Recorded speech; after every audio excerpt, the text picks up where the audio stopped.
మా బంగారు తల్లిదండ్రులందరికీ హృదయపూర్వక వందనాలు.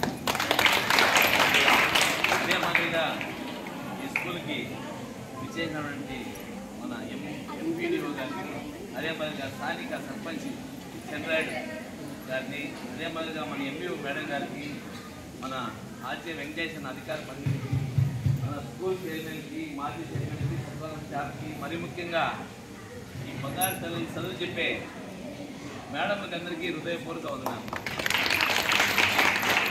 ఈ స్కూల్కి మేము ఒక 4-5 సార్లు వచ్చింటాం. సంవత్సరము ఇంప్రూవ్మెంట్ అవుతా ఉంది స్కూల్. ఆర్ఓ ప్లాంట్ ఏమి, స్కూల్ కాంపౌండ్ ఏమి, అదే మాదిరిగా ఫుడ్ మేడం చెప్పినట్లు రోజుకు ఒక టిఫిన్. మేమైతే రోజుకు ఒక టిఫిన్ లేదు, చెయ్యం. మన ఇంట్లో కూడా చెయ్యం. మనం హాస్టల్లో మేడం హాస్టల్లో ఇదే స్కూల్లో నాకు కూడా 2 తల్లులు ఉన్నారు. నేను కూడా అప్లై చేస్తే రాలేనా, అంటే ఒక పాపకు చేశాను, రాలేదు. అంటే ఎంత బాగుందో లెక్కేసుకోండి. సర్పంచ్ అప్లై చేసుకున్నా కూడా రాలేదు ఈ సీట్లు. మా పంచాయతీ నుంచి రికమెండేషన్ చేసిన ఒక సీటు కూడా రాలేదు. సార్ మీరు ఏదన్నా కానీ ఆన్లైన్ చేయండి. మా పంచాయతీ నుంచి ఒక 2 ఏమో వచ్చింది, దాంట్లో ఒక రేణుకా ఉంది. అంటే స్కూల్లో అంతా బాగా చదువు చెప్తాను. తర్వాత వచ్చి మీ బిడ్డలు ఎంత నీట్గా ఉన్నారు చూడండి. మీరు సరిగా తల చూస్తారో పౌడర్ వేస్తారో తెలియదు, కానీ ఎంత నీట్గా ఉన్నారు. ఎంత ప్రతి ఒక్కరికి తెల్ల జల్లు ఉన్నాయి, వాళ్ళే వేసుకుంటారు. అదే ప్రైవేట్ స్కూల్లో పనిష్మెంట్ ఫైన్ కట్టాల, జడేసుకోకపోతే. ఏమ్మా సాయంత్రం మేడం చెప్పినట్లు మనం తినే ఫుడ్ని మళ్ళా జీర్ణం కావాలంటే ఒక అరటిపండు మనం తల్లిదండ్రులు పెడతామమ్మా. చూడండి ఎంత బాగుంది ఈ స్కూలు, ఎంత మంచి డ్రెస్సులు, మళ్ళా షూ కానీ వాళ్ళ సాక్స్లు కానీ. మేము వేసుకున్న సాక్స్ వేసుకున్నా భయపడతాం, మళ్ళీ ఉత్కల స్మెల్ వస్తుందేమో. అంటే 2-3 జతలు ఇవ్వడము. ఇప్పుడు గవర్నమెంట్ ఎంత బాగుందంటే అంత బాగుంది. బుక్స్, నా కూతురు ఇప్పుడు 7th క్లాస్, బుక్స్ లేవు. ఇంతవరకు టెక్స్ట్ బుక్స్ లేవు. ఒలింపియాడ్ అంటే ఇంతవరకు బుక్స్ లేవు. మీరు ఏమన్నా అనుకోండి, ఇక్కడ అన్నీ ఉన్నాయి. ఫస్ట్లో వస్తేనే గుడ్డలు వచ్చినాయి. చూడండి అమ్మా, నా ఏమన్నా రాకున్నా అంటే వాళ్ళు 2 గుడ్డలు. అంటే ఇంచుమించు ఒక్క అమ్మాయికి గవర్నమెంట్ నాకు తెలిసి ఒక సంవత్సరానికి 30,000 నుంచి 40,000 రూపాయలు గుడ్డలు బుక్స్ మటుకే పెడతాం.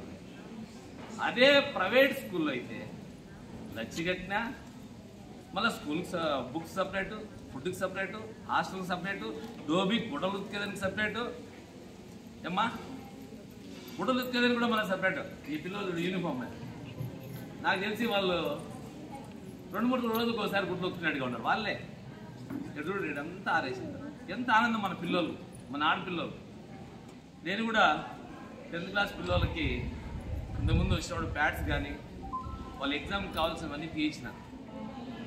ఇప్పుడు కూడా నేను ఒకటి మర్చిపోయినా ఈ స్కూల్కి ఇవ్వాల్సింది.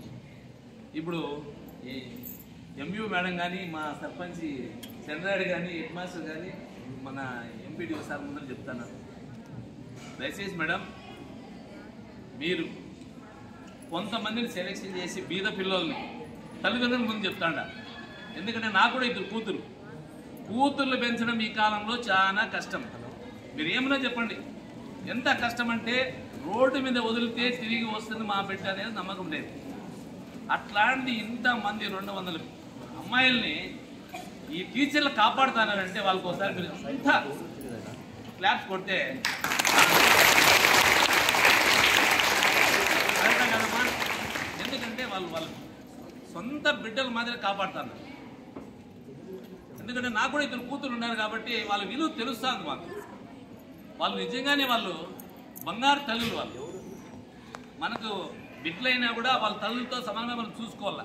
అదే మాదిరిగా టీచర్లు కూడా చూసుకోవడం, ఇక్కడ ఆయాలు కానీ ఆ వంట చేసేవాళ్ళు కానీ వాళ్ళకు కూడా మనం చాలా రుణపడి ఉంటాం తల్లులు.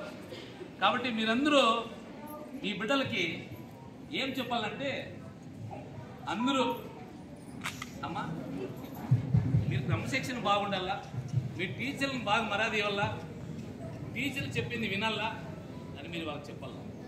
తర్వాత వచ్చి పిల్లలు, చిన్న పిల్లలు, 10th క్లాస్ పిల్లలు, ఇంటర్మీడియట్ పిల్లలు ఉన్నారమ్మా. మాకు ఎంత కష్టమో మిమ్మల్ని సాకాలంటే, మిమ్మల్ని ప్రయోజకులు చేయాలంటే తల్లిదండ్రులుగా మేము ఎంత నరకం అనిపిస్తామో మాకే తెలుస్తుంది.